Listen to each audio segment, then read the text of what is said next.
A paz do Senhor Jesus, estamos iniciando mais um Instantes Finais, a sua aula de escatologia no seu lar, e eu quero mais uma vez agradecer por sua audiência, a você que gosta de estudar as profecias bíblicas, a você que gosta de estudar sobre os eventos escatológicos, a você que é um telespectador assíduo da Rede Brasil e assiste diariamente aos Instantes Finais.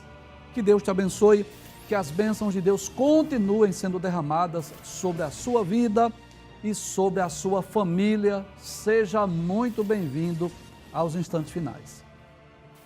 Se você deseja entrar em contato conosco, enviar a sua mensagem, a sua pergunta, a sua opinião, a sua crítica ou a sua sugestão, anote aí por gentileza o número do WhatsApp, é o 994661010.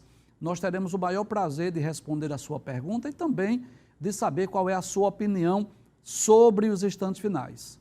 Saiba que a sua opinião é muito importante para nós. Muito bem, como é do seu conhecimento, nós estamos estudando o livro do profeta Daniel, versículo por versículo. Este livro que é conhecido como o Apocalipse do Antigo Testamento. Nós já tivemos a oportunidade de estudar 8 capítulos. Se você está acompanhando, já estamos estudando a parte profética, já estudamos 8 capítulos e hoje nós vamos estudar o capítulo de número 9. Vamos iniciar hoje o estudo do capítulo 9. Abre essa tela, por gentileza. Bem, se você estiver com a Bíblia na mão, você vai perceber que o capítulo de número 9, traz a tela, por favor, para eu explicar aqui. O capítulo de número 9 trata de 2 assuntos principais, que na verdade é aquela profecia das 70 semanas de Daniel. Lembra disso? Uma das profecias mais extraordinárias da Bíblia. Mas nós vamos perceber que esse capítulo inicia falando da oração de Daniel. Por isso nós vamos iniciar estudando sobre a oração de Daniel. Mas antes de nós iniciarmos o estudo do capítulo 9, nós vamos recapitular, nós vamos relembrar aquilo que vimos nos programas anteriores. Muito bem, abre a tela, por gentileza. Bem, é só para você ter uma ideia do que nós já vimos, do que nós já estudamos. No capítulo 1, nós vimos que o rei Nabucodonosor invadiu Jerusalém, levou o povo judeu para a Babilônia e escolheu, selecionou alguns jovens para estarem no palácio. Traz a tela, por gentileza. Dentre os jovens que foram escolhidos para estar no palácio estava Daniel, Sadraque, Mesaque e Abednego. E eu vou dizer que foi um grande privilégio para o rei Nabucodonosor ter ali no seu palácio aqueles 4 jovens que foram instrumentos de Deus para que Deus se fizesse conhecido naquele grande império. E nós vimos aí o propósito no coração daqueles jovens que colocaram no coração o propósito de não se contaminarem com o manjar do rei, nem com as suas iguarias, mas pediu ao chefe dos eunucos que desse apenas legumes e água. E depois de 3 anos, quando chegou o período de eles serem apresentados ao rei Nabucodonosor, o rei Nabucodonosor percebeu que eles eram 10 vezes mais sábios do que todos os sábios de Babilônia. Esse capítulo foi um capítulo extraordinário, Depois estudamos o capítulo 2, que trata exatamente do sonho do rei Nabucodonosor, o sonho daquela grande estátua, cuja cabeça era de ouro, o peito e os braços de prata, o ventre e as coxas de cobre, as pernas de ferro e os pés de ferro misturados com barro. E o rei Nabucodonosor acordou-se, fugiu dele o sonho, chamou os sábios para que os sábios revelassem o sonho e dessem a interpretação. Ninguém pôde dar. Ele ameaçou mandar matar todos os sábios de Babilônia, mas quando Daniel soube disso, Daniel foi orar. E Deus deu a Daniel a revelação e a interpretação do sonho, e Daniel aparece, comparece agora à presença do rei Nabucodonosor para trazer a revelação e a interpretação deste sonho profético que nós já estudamos aqui.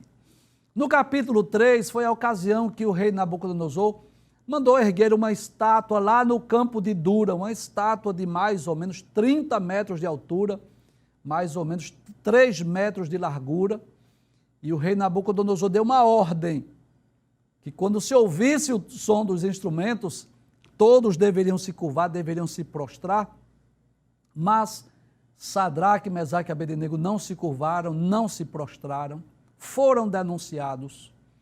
O rei mandou chamá-lo, perguntou, é de propósito que vocês não servem aos meus deuses, nem a estátua de ouro que vocês adoram? E os jovens disseram assim, olha rei, nós não precisamos falar sobre esse negócio, porque o rei Nabucodonosor ameaçou lançá-los lá na fornalha. E eles disseram assim, se Deus quiser livrar, ele livra, se ele não quiser, nós vamos morrer, mas não vamos nos prostrar. E você já sabe a história, o rei Nabucodonosor mandou aquecer a fornalha 7 vezes mais, estava tão quente aquela fornalha que os homens que foram levar os jovens hebreus, eles morreram por conta do calor. E o que acontece? Lançaram lá os 3 jovens hebreus, e quando Nabucodonosor viu, tinha 4, e o 4º homem era semelhante ao filho dos deuses que estava passeando no meio do fogo. E quando ele mandou tirar os 3 jovens, eles saíram ilesos, nem mesmo as suas roupas, nem mesmo o seu chapéu se queimaram. E aí o rei manda assinar um decreto dizendo que no seu reino todos deveriam temer e tremer ao Deus de Sadraque, Mesaque e Abednego. No capítulo de número 4, nós estudamos sobre aquele sonho do rei Nabucodonosor, o sonho de uma grande estátua que foi cortada, e Daniel, quando ouviu, Daniel foi chamado mais uma vez para interpretar o sonho, e quando Daniel ouviu a descrição do sonho, ficou perplexo, e o rei disse, pode dizer, pode declarar o sentido. Daniel até desejou que aquele sonho se cumprisse com outras pessoas, com os inimigos do rei, mas era um sonho profético de algo que iria ocorrer com o rei Nabucodonosor. Inclusive, nós vimos que no capítulo 4 é o próprio rei que escreve essa carta, né? Então, nós vimos no capítulo 4 que o rei se ensoberbeceu, se envaideceu por causa da grandeza e da glória de Babilônia. Ele foi castigado por Deus, ficou como animal, comendo pasto como boi, recebendo o orvalho do céu. As unhas cresceram, cresceu pelo no seu corpo, e ele ficou assim 7 anos, até que ele olhou para o alto, tornou a vir o seu entendimento, e ele reconheceu que é Deus que domina sobre o Filho dos homens. E quando ele se humilhou e reconheceu a soberania de Deus, ele foi restituído ao seu trono. No capítulo 5, nós estudamos que o rei Belsazar deu um banquete a 1000 dos seus grandes, bebeu vinho na presença dos 1000, e mandou buscar os utensílios, os vasos de ouro, que foram confeccionados para o culto a Deus e serem colocados lá no templo em Jerusalém. Ele mandou buscar para beber vinho, para dar louvores aos deuses de Babilônia. E quando ele estava se banqueteando nos utensílios sagrados do templo de Jerusalém, ele viu uma mão misteriosa escrevendo uma sentença na parede. Mene, mene, tekel, parsim. Chamou os sábios, ninguém pôde interpretar, e aí a rainha falou acerca de Daniel, que em outras ocasiões havia interpretado o sonho, e ele mandou chamar a Daniel, e Daniel trouxe a interpretação daquela sentença, dizendo que havia sido contado o tempo, que o rei Belsazar havia sido colocado na balança e foi achado em falta, e que o reino havia sido dividido para os medos e os persas. E naquela mesma noite, os medos e os persas invadiram Babilônia e o rei Belsazar morreu, foi morto. E Daniel foi honrado no reino Medo-Persa, ou no Império Medo-Persa. Estudamos o capítulo 6 também, um dos mais extraordinários, é a ocasião que aqueles 120 presidentes, os 2 príncipes, que o rei Dario desejava colocar Daniel acima deles, e eles, com inveja de Daniel, vasculharam a vida de Daniel, procuraram uma falha, um defeito, não encontraram. Aí eles perceberam que Daniel orava 3 vezes ao dia. E foram até o rei Dario e motivaram o rei a escrever um decreto dizendo que durante 30 dias ninguém poderia fazer uma petição a outro homem ou a outro Deus, senão ao rei Dario. O rei Dario não sabia que era uma emboscada, que era uma armadilha para mandar matar a Daniel. E o que acontece? Quando o rei assinou o decreto, os inimigos viram Daniel orando mais uma vez, porque Daniel costumava orar com as janelas abertas lá para Jerusalém. Lembra disso? Nós explicamos isso. O povo judeu é um povo patriota, que ama a sua pátria, ama a sua terra. E eles viram, denunciaram ao rei. O rei lamentou muito, ficou muito triste, mas não pôde fazer nada, porque era a lei dos medos e dos persas.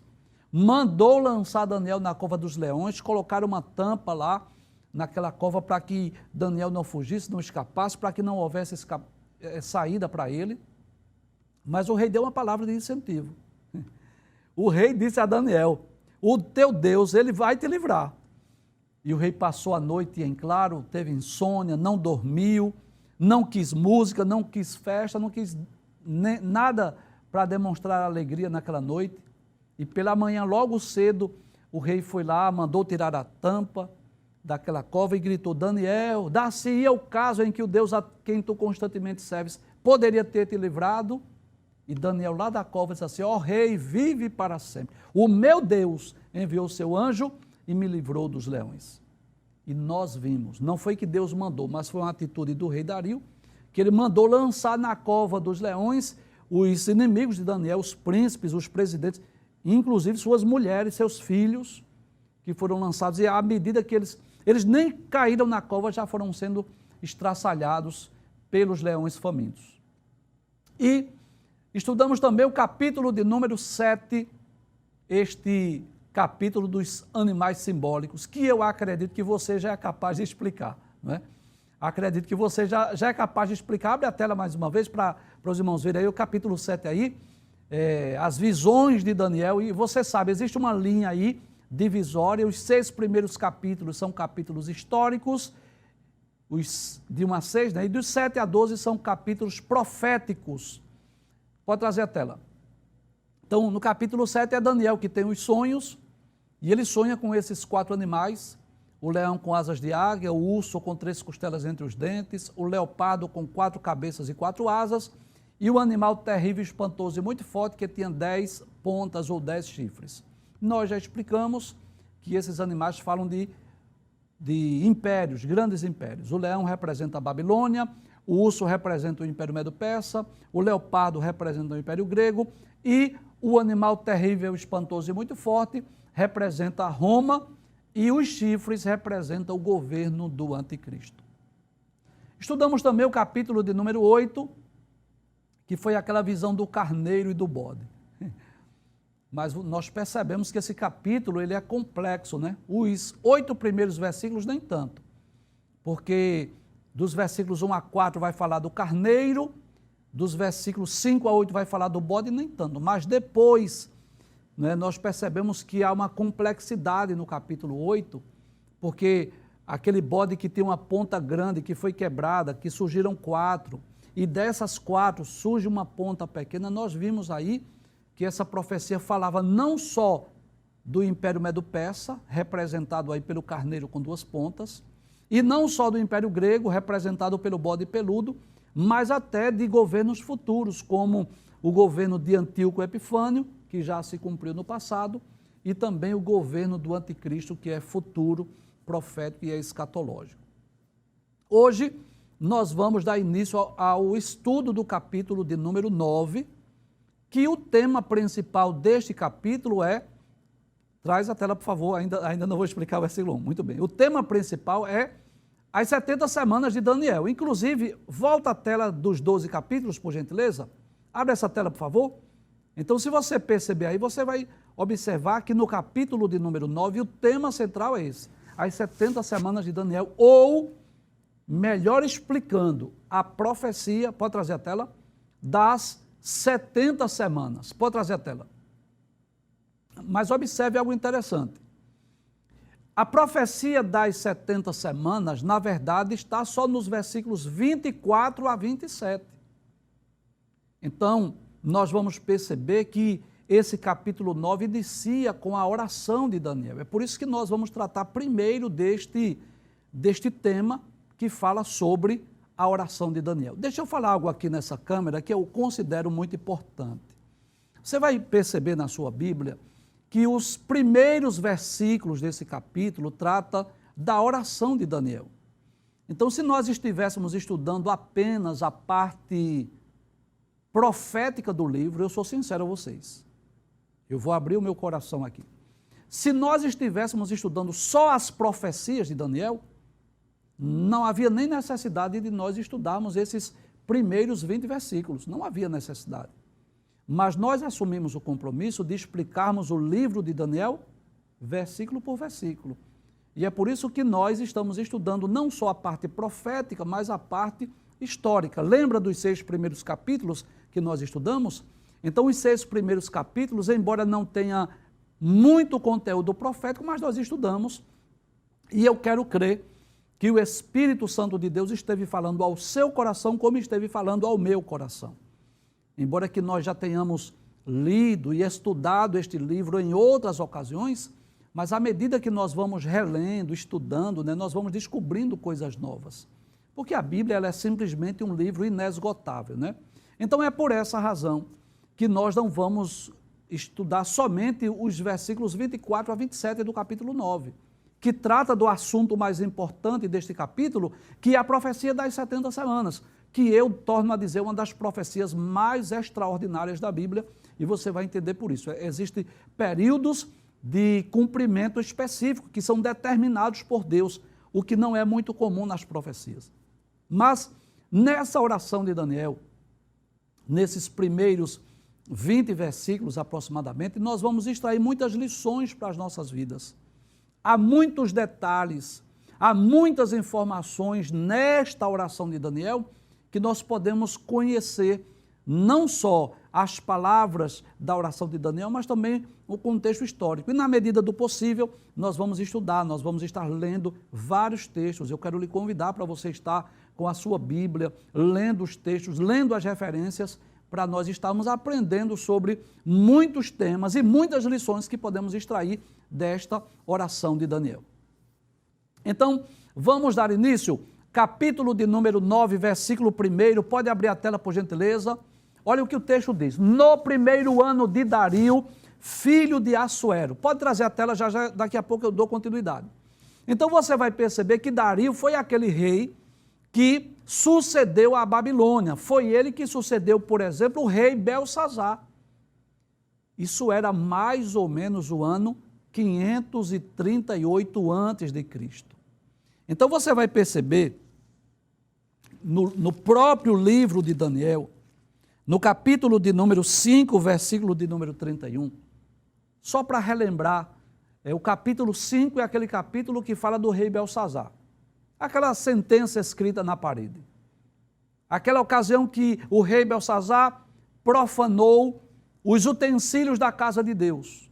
E o que foi que aconteceu? Naquela mesma noite, a Babilônia foi invadida pelos medos e pelos persas. Quer ver? Abra a sua Bíblia. Daniel capítulo 5, versículo de número 30. Naquela mesma noite foi morto Belsazar, rei dos caldeus. Veja, foi morto. E o que aconteceu? Versículo 31. E Dario, o Medo, ocupou o reino na idade de 62 anos. Então, o rei Dario ficou responsável agora pela Babilônia, porque foram eles, o Império Medo-Persa, foi exatamente os medos e os persas que conquistaram a Babilônia. Inclusive, no capítulo de número 6, que nós também já estudamos, que fala da ocasião em que Daniel foi lançado na cova dos leões, quem era o rei naquele período? Observe, era o rei Dario. Capítulo 6, versículo 1. E pareceu bem a Dario constituir sobre o reino a 120 presidentes. Então, mais uma vez aqui no capítulo 9, o rei Dario é mencionado. Veja o que diz: no primeiro ano de Dario, abre a tela por gentileza, filho de Assuero, da nação dos Medos, o qual foi constituído rei sobre o reino dos caldeus. Então isso era mais ou menos 538 a.C. A Babilônia durou até 539, você sabe disso, e agora já era mais ou menos o ano 538. Nós vamos perceber que Daniel já estava com mais de 80 anos de idade. A Bíblia não diz ao certo com que idade Daniel foi levado para a Babilônia, mas ele tinha mais ou menos 16 anos. E já se passara quase 70 anos, aproximadamente uns 68 anos do cativeiro. Estava se aproximando o fim do cativeiro do povo judeu. Então, Daniel já tinha mais ou menos aí uns 80, 82 anos de idade, porque já havia se passado mais ou menos 68 anos do cativeiro. E o que é interessante, até o presente momento, não havia nenhum preparativo, não havia no sentido humano, nenhuma perspectiva do retorno do povo judeu. E é como se Daniel estivesse pensando sobre isso, porque Daniel sabia muito bem que o período do cativeiro babilônico era de 70 anos. A Babilônia caiu. Agora eram os medos e os persas que estavam reinando, estavam dominando sobre o mundo, inclusive sobre a Babilônia. E não havia nenhum indício, nenhuma perspectiva do retorno do povo judeu. Observe o que diz o versículo de número 2. Veja o que diz o versículo 2. Aí diz assim: no primeiro ano do seu reinado, eu, Daniel, do reinado de quem? De Dario, você sabe? Eu, Daniel, entendi pelos livros que o número de anos de que falou o Senhor ao profeta Jeremias, em que haviam de acabar as assolações de Jerusalém, era de 70 anos. Então nós vamos perceber aí que Daniel, além de ser um homem dedicado à oração, ele era um homem também que era amante da Bíblia, amante das Escrituras. Com certeza, ele tinha rolos sagrados, ele tinha livros para que ele pudesse ler, para que ele pudesse estar estudando a palavra de Deus. E estudando o livro de Jeremias, ele chegou a essa conclusão, que o período do cativeiro era exatamente de 70 anos. E eu gostaria que você abrisse a sua Bíblia para nós lermos dois textos lá no livro do profeta Jeremias. E eu quero até esclarecer algo aqui. Uma das características das profecias é que geralmente não existe um período de cumprimento revelado. É muito raro isso. Isso é muito raro nas profecias. Geralmente Deus anuncia o que vai fazer ou o que vai acontecer sem necessariamente dizer quando. Mas algumas profecias de forma específica, Deus chega a falar sobre o período do cumprimento. Como é o caso aqui de Jeremias capítulo 25, versículo 11. Veja o que diz a palavra de Deus. Você sabe que Jeremias foi um profeta, eu posso dizer assim, a última voz profética antes do cativeiro babilônico. Jeremias, inclusive, nós já tivemos a oportunidade de falar aqui, ele chegou a ver o cumprimento da profecia. Ele chegou a ver quando Jerusalém foi invadida. Inclusive, nós já dissemos essa semana que Jeremias chegou a escrever o livro das Lamentações, que é uma espécie de um cântico fúnebre, de um cântico de tristeza, de lamento, de pesar, porque Jeremias profetizou por aproximadamente 4 ou 5 décadas, chamando o povo judeu ao arrependimento, dizendo ao povo primeiro que voltasse para Deus. O povo não se voltou para Deus. Aí depois Jeremias disse que o povo deveria se submeter ao rei de Babilônia, que eles deveriam se entregar. E por isso Jeremias foi considerado como traidor da nação. E Deus havia usado o profeta Jeremias para falar sobre o período do cativeiro. Por quanto tempo os judeus estariam em Babilônia? Então, lá em Jeremias capítulo 25, versículo de número 11, a palavra de Deus diz assim: e toda esta terra virá a ser um deserto e um espanto. Qual terra? A terra de Israel, a terra de Canaã. Que coisa interessante, Deus havia prometido a Abraão dar aquela terra. Nos dias de Josué, o povo de Israel conquistou a terra de Canaã, mas por causa dos seus pecados, por conta das suas abominações, Deus permitiu que as 12 tribos fossem levadas. Por volta de 722 a.C., o rei da Assíria, nós vamos ler daqui a pouco essas referências, tá? Fique aí com lápis e papel na mão que eu vou ler para você anotar. Então, por volta do ano 722 a.C., foi a Assíria que invadiu o Reino do Norte, onde havia ali 10 tribos e levou para outras terras, que era assim que a Assíria tratava os povos conquistados. Eles não deixavam na sua pátria, não. Ele levava pessoas daqui para lá e trazia pessoas de lá para cá. Então, o Reino do Norte, o que nós chamamos de nação de Israel, foi levada para outras nações por volta de 722. Mas Judá e Benjamim permaneceu na sua pátria. Por quê? Porque eles estavam obedecendo a Deus.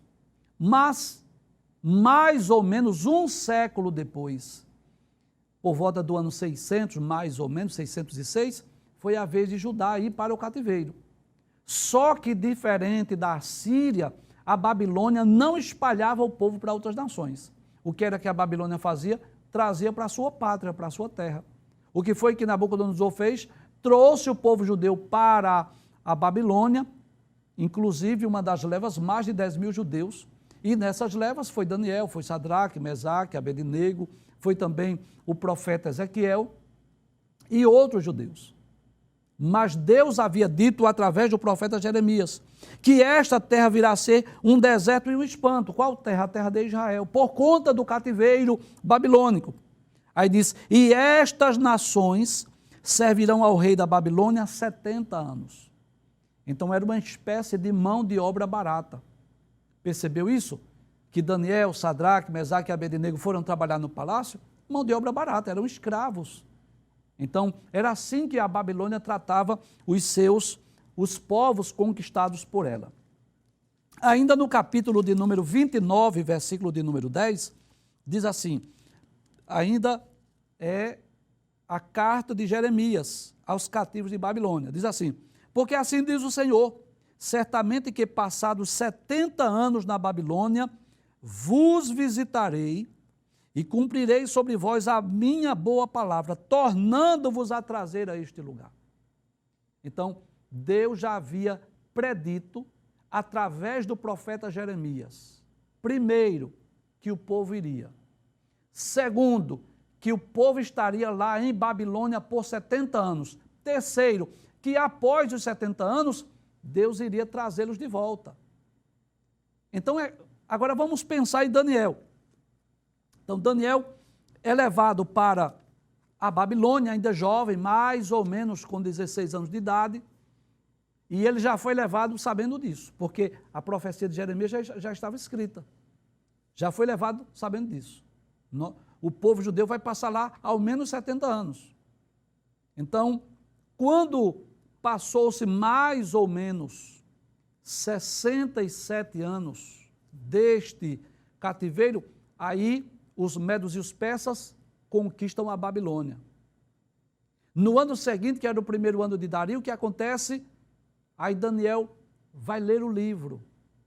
E é como se o Espírito Santo trouxesse a sua memória, a sua lembrança. Esse texto, esta profecia. E é como se Daniel estivesse pensando, não há nenhum preparativo aqui, não há nenhuma expectativa de retorno. Mas está escrito na profecia.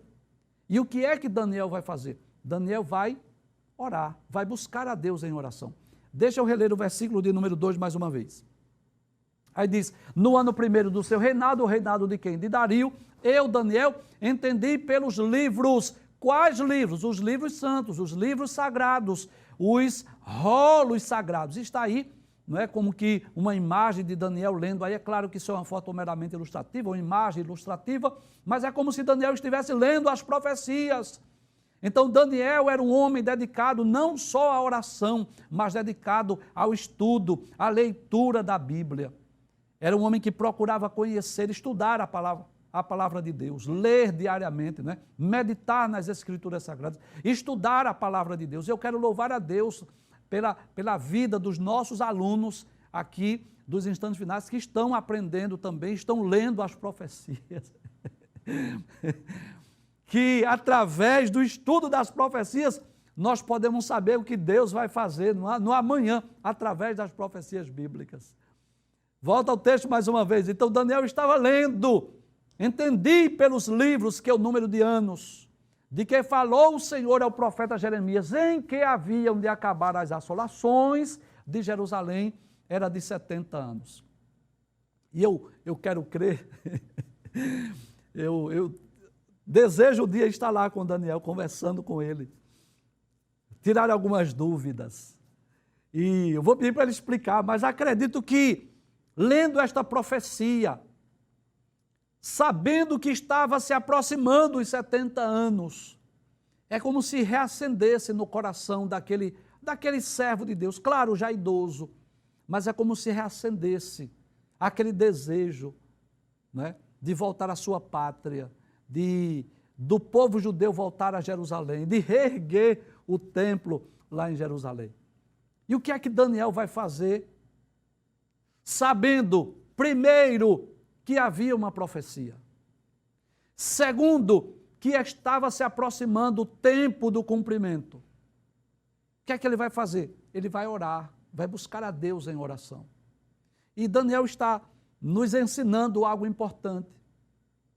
E qual é a grande lição que nós aprendemos? É que enquanto a promessa não se cumpre, enquanto Deus não cumpre a promessa, nós vamos fazer o quê? Nós vamos aguardar em oração. Não vamos cruzar os braços e dizer assim, bem, Deus prometeu, então Ele vai cumprir, no tempo dele Ele vai cumprir. Não, vamos fazer a nossa parte.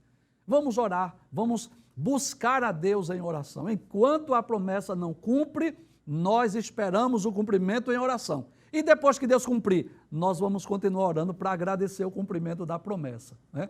Então, a partir do versículo 3, você vai perceber que vai mudar a imagem. Aí começa Daniel com a sua oração.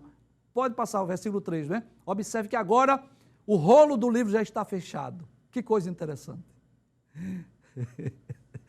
Agora Daniel, olha aí as janelas abertas com destino a Jerusalém, né? Com as portas, as janelas voltadas para Jerusalém. Eu já expliquei sobre isso, mas deixa eu explicar mais uma vez. Porque talvez você não assistiu os programas do capítulo 6 e você, ou talvez esteja esquecido, mas o povo judeu é um povo muito patriota, um povo que ama a sua pátria, que ama a sua terra, que ama a sua nação. Então veja que coisa interessante, já fazia quase 70 anos que Daniel estava em Babilônia. Já era um idoso, mas ele não esqueceu o seu lugar de origem. Ele não esqueceu a sua pátria, ele não esqueceu a sua terra. É como se o seu coração ainda estivesse lá em Jerusalém. Principalmente porque era em Jerusalém que estava o templo, o lugar de culto, o lugar de adoração. Era em Jerusalém que os sacerdotes poderiam oferecer os holocaustos, oferecer os sacrifícios. Em Babilônia, Daniel tinha alguns privilégios, eu não posso negar essa realidade. Em Babilônia ele estava no palácio, ele tinha posição privilegiada, você sabe disso. Daniel chegou a exercer liderança no reinado de Belsazar, primeiro de Nabucodonosor, depois do rei Belsazar, depois de Dario e Ciro. Daniel foi um homem muito honrado por Deus, primeiramente por Deus, e segundo pelos reis de Babilônia. Mas havia algo que o palácio não preenchia, que, eu posso dizer assim, aquela vida no conforto, lá do palácio não preenchia, que era exatamente aquele desejo de cultuar a Deus no Embora que Daniel não fosse um sacerdote e não realizasse aquele ofício sacerdotal, vamos dizer assim, oferecendo ovelhas, sacrifícios no templo, mas ele era um judeu. E é como se o coração dele anelasse que Jerusalém fosse erguida, que o templo fosse restaurado. Você lembra de Neemias, capítulo 1 e capítulo 2 de Neemias? Que Neemias também, tal qual Daniel, claro que é um espaço de tempo de quase 100 anos de um para o outro, de aproximadamente 100 anos de um para o outro, é melhor dizer assim, mas Neemias estava também lá no palácio, servindo lá ao rei Assuero. E o que acontece? Nós vamos perceber que o rei percebeu ele triste. Por que ele estava triste? Porque quando ele soube, quando Anani trouxe as informações acerca de Jerusalém, que os muros de Jerusalém estavam fendidos, que as portas estavam queimadas a fogo, ele começou a orar, começou a jejuar. Capítulos 1 e capítulo de número 2, é o rei Artaxerxes mesmo, o rei Artaxerxes. Então o que acontece?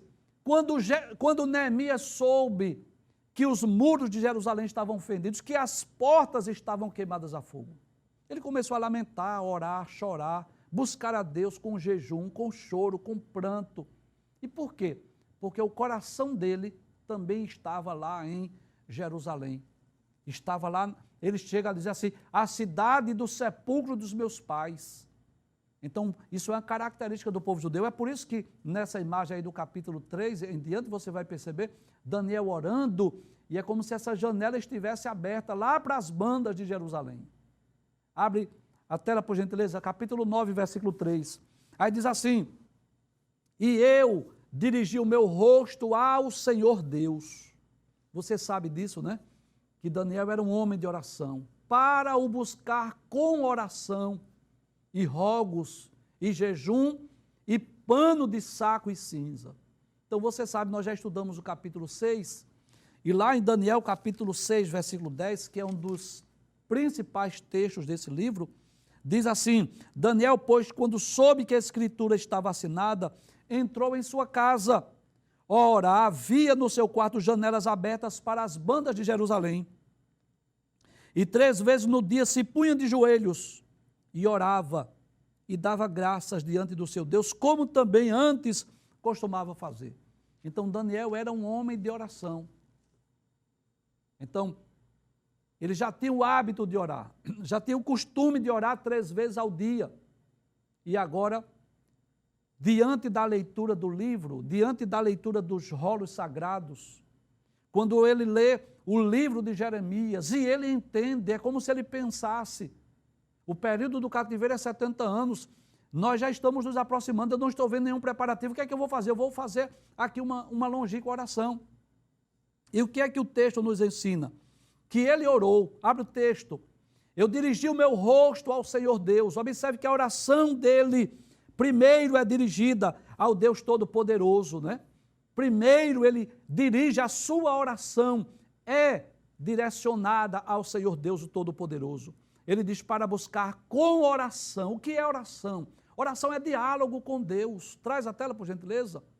É através da oração que nós vamos adquirindo comunhão, experiência com Deus. Você sabe disso, que o propósito da oração não é apenas buscar bênçãos, buscar vitórias. Sabe por quê? Porque se fosse só pedir bênçãos a Deus, quando estivesse tudo bem na nossa vida, nós não precisaríamos orar. Mas a oração fala de comunhão, fala de diálogo, fala de experiência, fala de intimidade. A oração é diálogo, é conversa do filho com o pai, do servo com o Senhor, do homem com o seu Deus. E é uma atitude que agrada a Deus. Deus se agrada de nós quando nós o buscamos através da oração. A oração é uma das armas mais poderosas que o cristão, que o servo de Deus pode desfrutar, pode usufruir, pode utilizar. Que é aquele momento em que nós estamos a sós com Deus, que nós estamos conversando, dialogando com aquele que tem o controle de tudo. É Ele quem controla o universo, todas as coisas. E eu costumo sempre dizer isso, o crente, o cristão mais simples que existe nesse mundo, mas foi-lhe dada essa autoridade. Através de Cristo, hoje no Novo Testamento, né? Através de Cristo nós temos essa ousadia, essa liberdade de irmos à presença de Deus, de buscarmos a Deus em oração. E Daniel, ele vai iniciar aí uma longínqua oração, que hoje não vai dar tempo nós explicarmos, porque é uma oração muito extensa, mas nós vamos dar continuidade. Mas Daniel inicia esta oração, esse diálogo com Deus, como que apresentando a Deus os pecados da nação. intercedendo a Deus em prol do povo judeu.